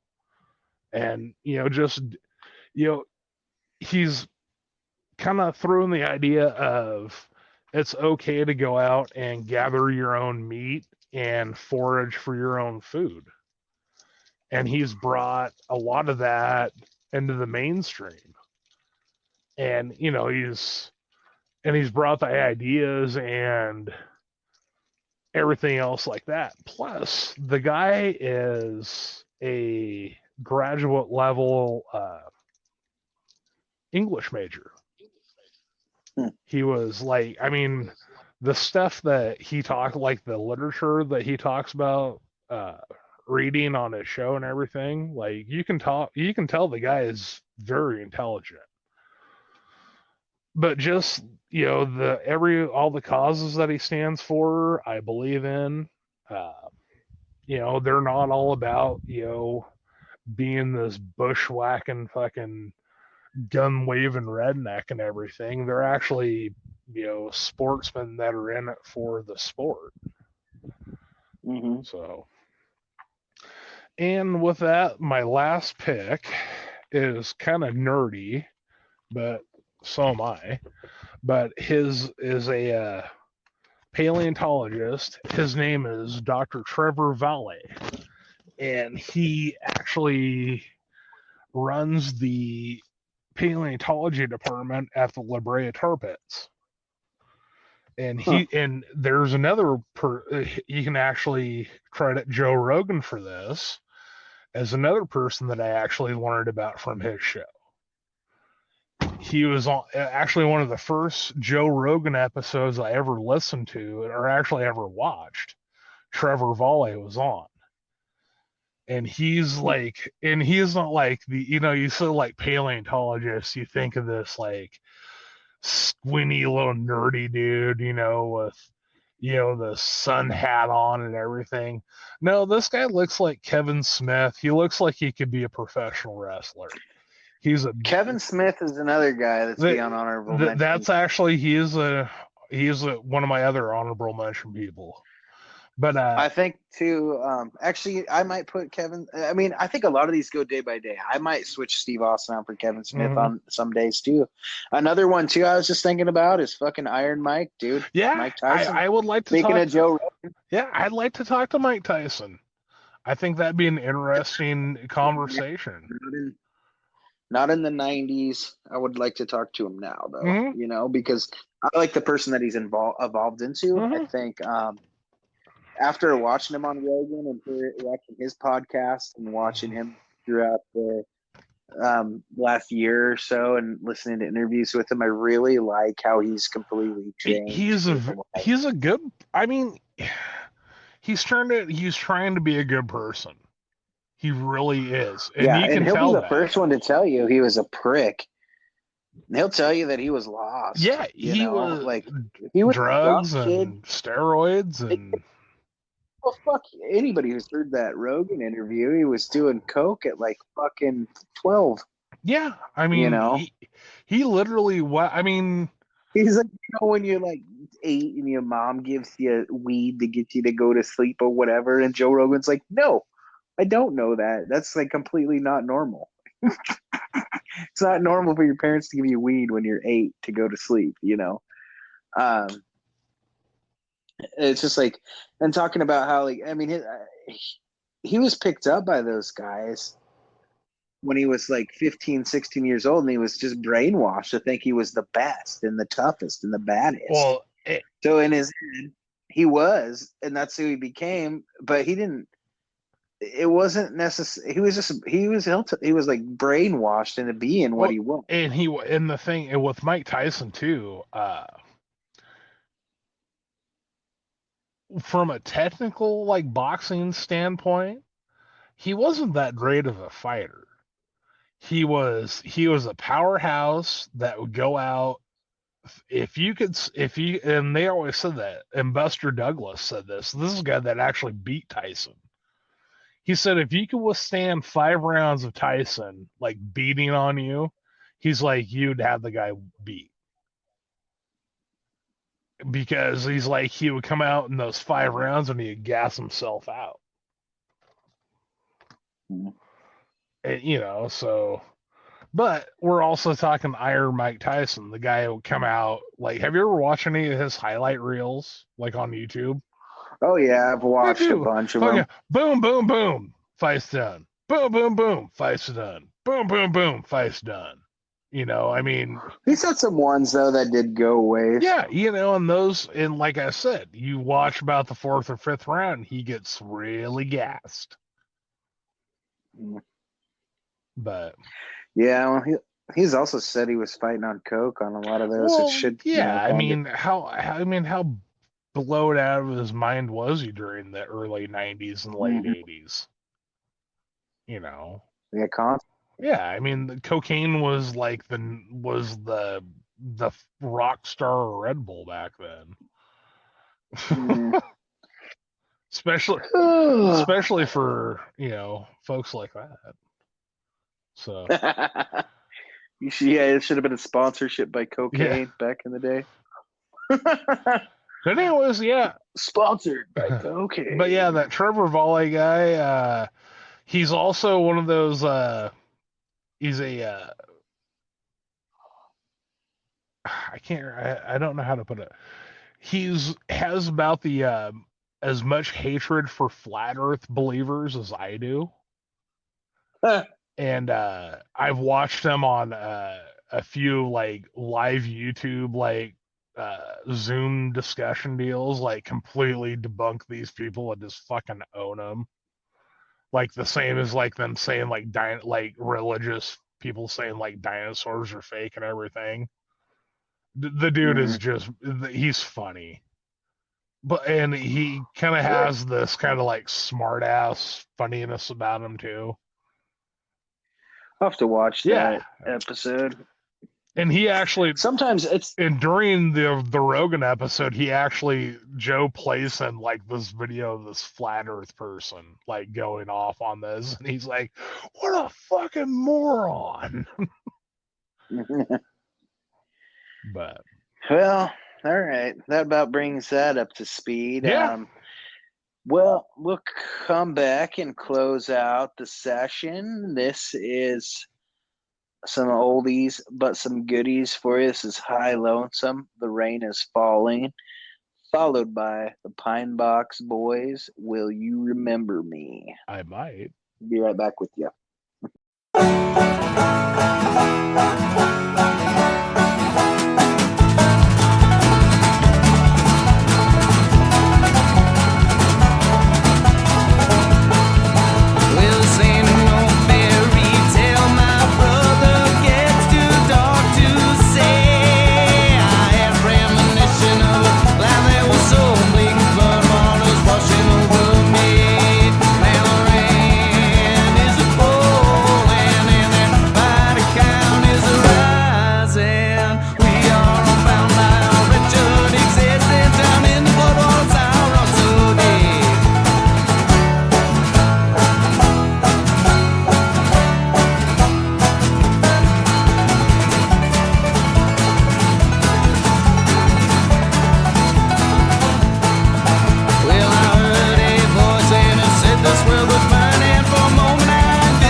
Let's hear it for Tyrone Beckham!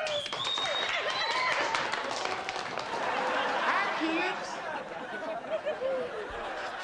Thank you very much, teacher. It is truly an honor and a privilege for me to be here at Pinehurst School, or whatever your school is called today. I say it's a privilege because it's a violation of my parole to be around children.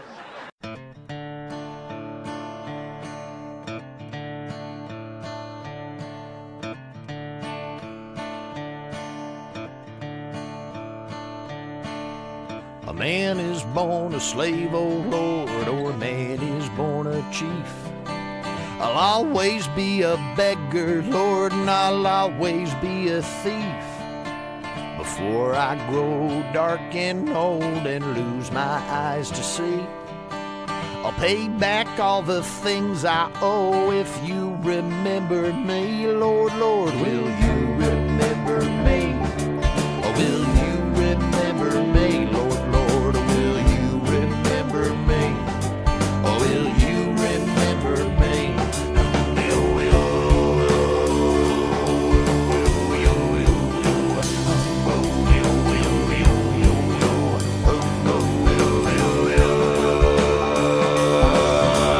Lord, I'll remember your flesh when you give me bread.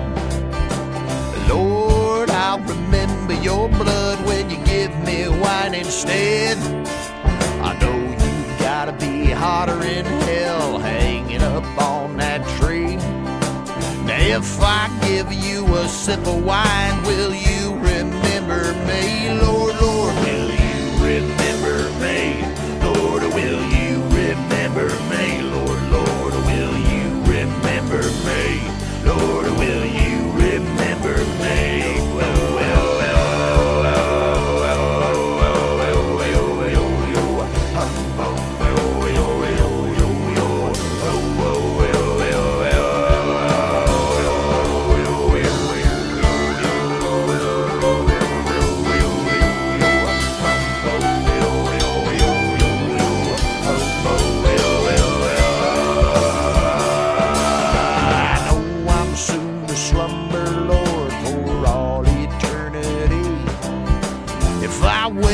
Tomorrow, Lord, then let me wake up free. Well, I have crossed the river twice to see what I must be.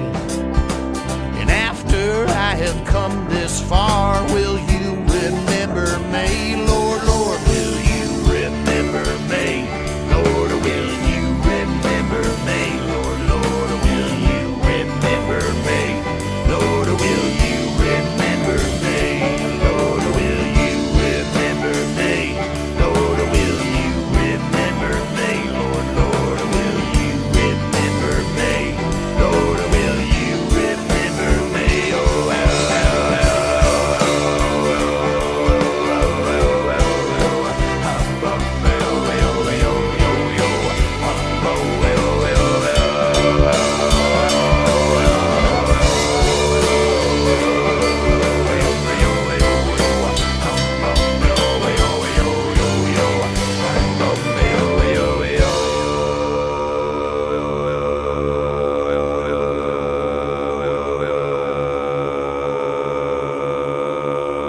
Hey man, you know why you came in that box, right?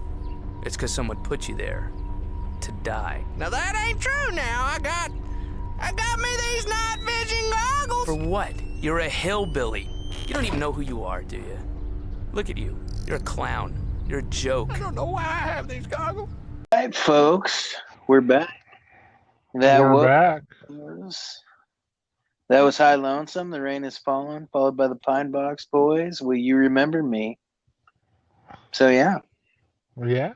Will you remember me? Yeah. Yeah. Actually, I think it's I Will Remember You, is how that Skid Row song. Well, yeah, the 1980s song. You bet. So, speaking of the 1980s, have you seen Dirt yet? No, I have not. Actually, that is a movie I've not seen yet that has been on my list to watch. It's actually really good. That was the Motley Crue docu. Well, it was kind of based on the book that they put out. Well, I think it's based on Nikki Sixx's book, The Heroin Diaries, I think is what it was based on. But it's pretty good, man. They did a really good job at catching the essence of the band. I think I know a lot of people that are hardcore Motley Crue fans, like Misha and Kevin and Tanya and all them. They really loved it and thought it was good, and they caught, But Dan Infecto is a huge Motley Crue fan and was not a fan of the movie. But there probably just wasn't enough chemtrails in there for him. But yeah, so I mean, Downfall, it does have Machine Gun Kelly in it. Yeah. Yeah, but like we were talking about, like Machine Gun Kelly and Tommy Lee are both like douche nozzles. So yeah, so I mean, I guess they picked a good douchebag to play another douchebag. So I mean, it's probably why he did a pretty good job playing Tommy Lee, is because he's naturally built to catch the essence of Tommy Lee's character. So, but yeah. Although Tommy Lee did bang Pamela Anderson. Yeah, but he did give her hepatitis. Yeah, the Hep C train. Well, actually, that's an argument of who gave it to. Was it Tommy Lee or was it Kid Rock? Or Bret Michaels. I think Bret nailed them before both of them did. So yeah, he did. He nailed her pre-diabetes, Bret Michaels. Mm-hmm. So I forgot Brett's diabetic too. yeah, Like he's he's a type 1 diabetic. Like it's amazing. Like the dude like survived all those years of fucking being in poison and everything. Well, it's what probably brought it on. Our old pal AJ Hendricks is type 1 diabetic, and he says it's because of his drug use. After he left Hapner, he got really bad into drugs, and he found out he was diabetic because of that. So a lot of uppers fucking give you diabetes just as bad as candy and soda. Booze. Yeah, booze too. Yep, working those livers and kidneys, man. Just making it work overtime, speeding your body up. Yeah, but yeah, man. I don't know. We've talked quite a bit. We've covered a little agriculture. Covered some new music. Covered the rookie of the year so far for Ruckus and the Records. We talked a lot about pizza and beer. Well, I talked a little bit about beer, and we gave our top 5 people that we would like to meet. Got any ideas for topics next week? We should do a topic every week. I think. Next week. Maybe a list. Ooh. Maybe we should do a list thing every week because that was fun. It was and I actually I had another honorable mention too. If we would have went, I had a list of 7. So maybe we should have did 10. Nah, 10 would have been too much. 10 would have taken it. It took us 33 minutes to get through 10 between 2 of us. So. Yeah, exactly. And my other honorable mention was as a kind of another scientist guy that probably nobody really knows about. So I mean, Dr. Emmett Brown. No, not Dr. Emmett Brown. You're not fan, are you? No, I'm not. I don't know why. And this is pre Parkinson's Michael J. Fox. I was never a Michael J. Fox fan. I can kind of understand that. He was kind of an arrogant prick, it seemed like. Dude, I remember Michael J. I remember Michael J. Fox from Family Ties. Oh yeah, when he played Michael. We're going far back. That'd be like asking a person if Alfonso Ribeiro, the dude that played Carlton, if he started playing a Back to the Future character, that'd be like. How do you feel about Teen Wolf though? You like Teen Wolf? No, I just don't like Michael J. Fox. Motherfucker! I don't know about that. Yeah, no, I just don't like Michael J. Fox. I feel like you would relate to the character Chubby. I always kind of viewed you as our Chubby, even though I'm just as chubby as you. Chubby was Francis and Pee-wee's Big Adventure. I never liked him after that movie.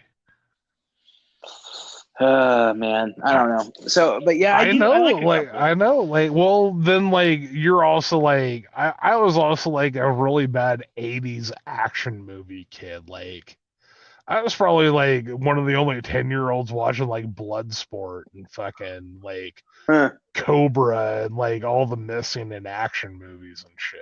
Were you a Karate Kid guy? I love the Karate Kid movies. All 3 of them, or all 4 of them? All 4 of them. Wasn't a big fan of the new one. Be honest. Well, I didn't like. I mean, I'm not talking about. So you're talking about the one with Will Smith's kid or the next Karate Kid? No, I'm talking original Karate Kid, Ralph Macchio. That you can't dog on that at all. 1, 2, and 3. Even as bad as 3 was, it was still. 3. A lot of people lost it at 2, but I like 2 for the fact that it went back to Okinawa, back to Mr. Miyagi's roots and shit. When I was a kid, 2 was my favorite, but for some reason grew out of that, and 2 became my least favorite out of the three with Ralph Macchio.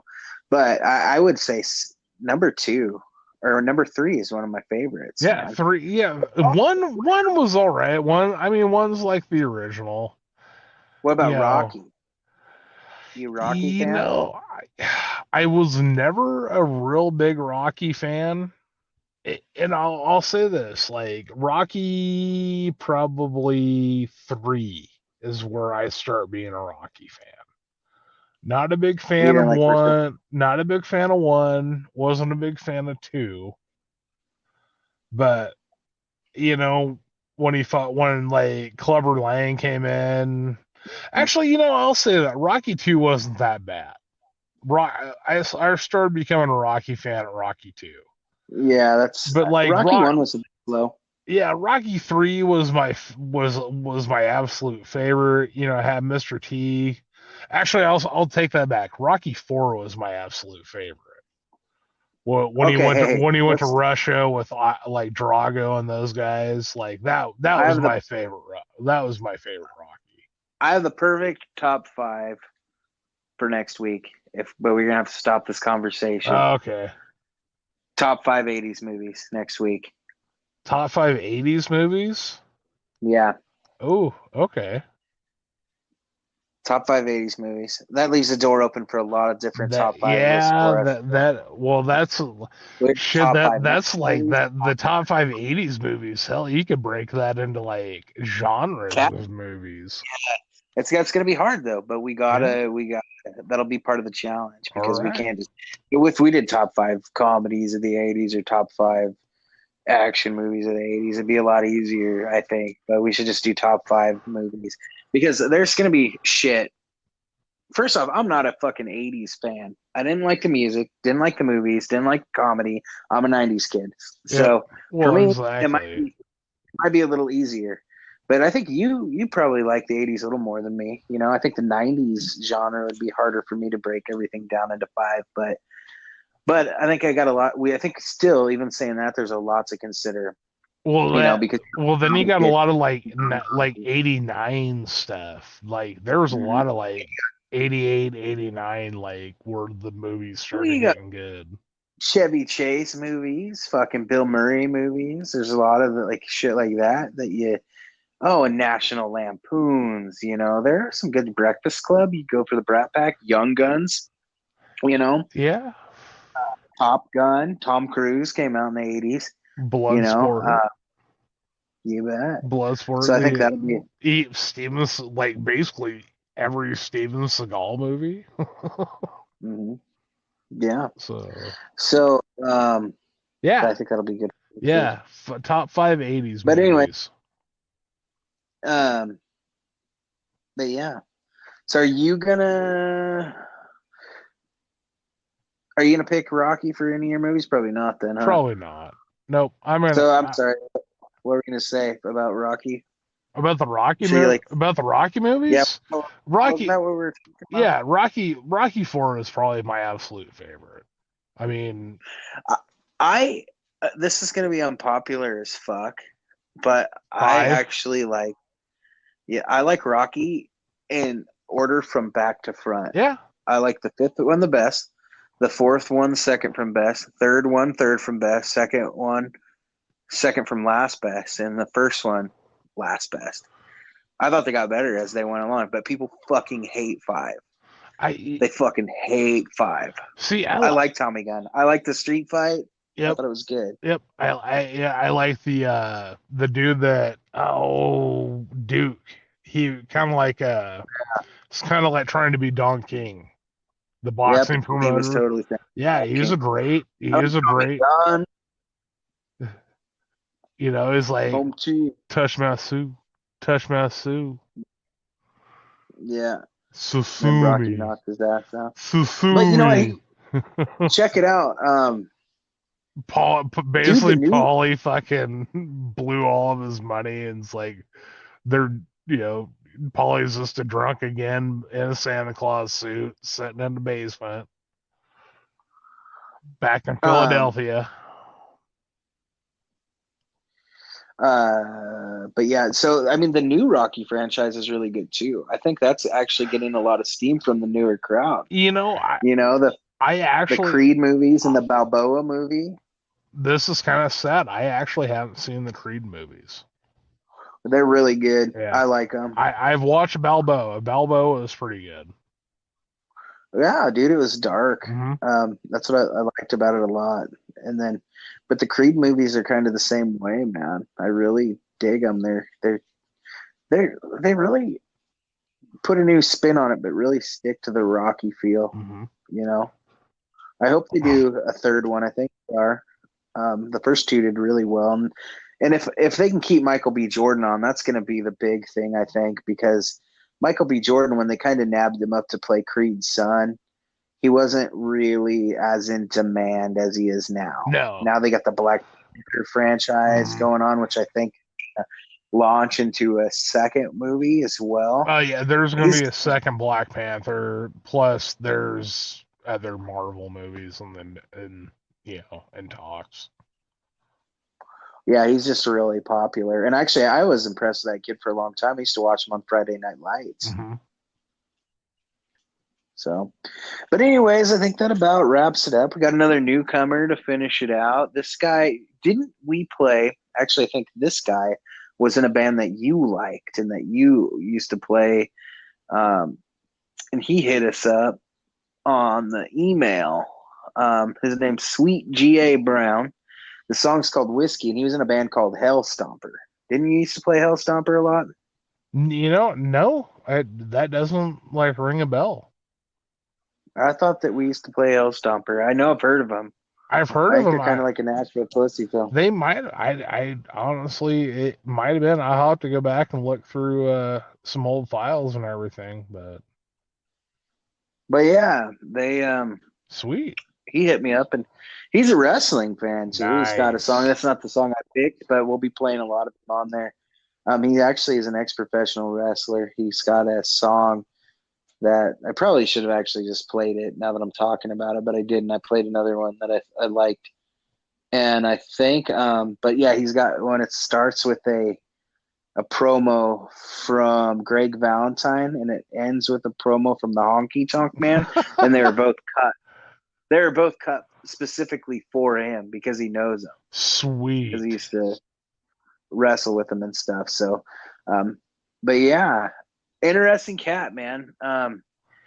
Maybe we'll get him on the show to talk about some wrestling stuff. Maybe you can arrange it for either next week or in a couple weeks for an interview. Maybe we can interview him. Yeah, maybe we'll start working on that, man. Yeah. And yeah, I want to try to convince him to maybe write a tune for Matt Marks. Ooh, there you I was go. going to see if Mr. Plow would do it, but he hasn't really got back to me because I think Mr. Plow would be a good option too to make a Matt Marks podcast song. Mm-hmm. But yeah, well, anyways, man, we'll play that for you. This song's called Whiskey by Sweet G.A. Brown, and we'll see you guys next week. Be sure to like us on Facebook, follow us on YouTube, and buy shit from Ruckus and the Records. And remember, folks, it's all chaos. Just got to be kind to one another. All right, we'll see you next week. Bye.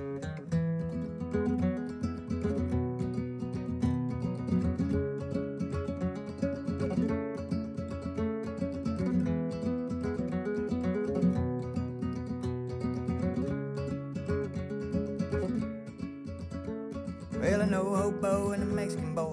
One feels strapped, one's filled with joy. Freedom ain't a sticker or a flag.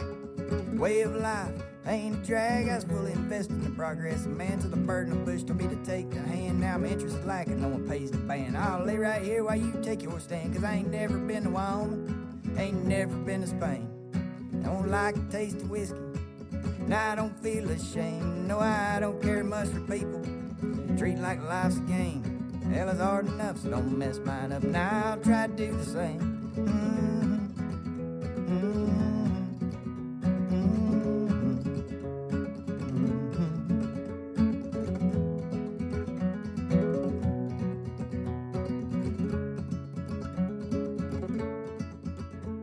Hell, I used to think I knew the score.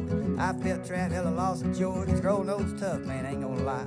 Thought it was a race, it was a tie. If you need a voice of reason, call me up, I'll play your game. Life sucks, get a helmet. Don't bitch about the pain. 'Cause I ain't never been to Wyoming, ain't never been to Spain. I don't like the taste of whiskey, and I don't feel ashamed. No, I don't care much for people, treat like life's a game. Hell, it's hard enough, so don't mess mine up. Now I'll try to do the same.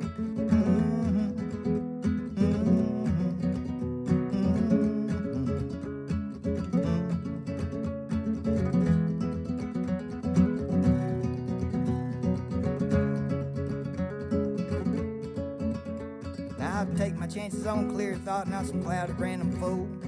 Then again, might go and cloud it up, just to bend my rule. Well, my heart tells me to say this, my head says let it be.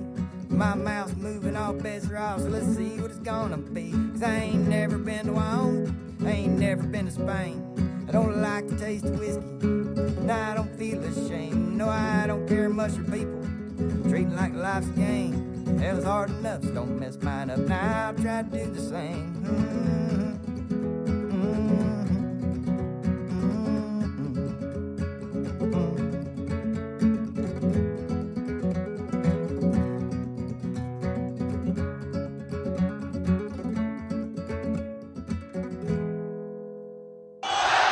Do you want Y2J?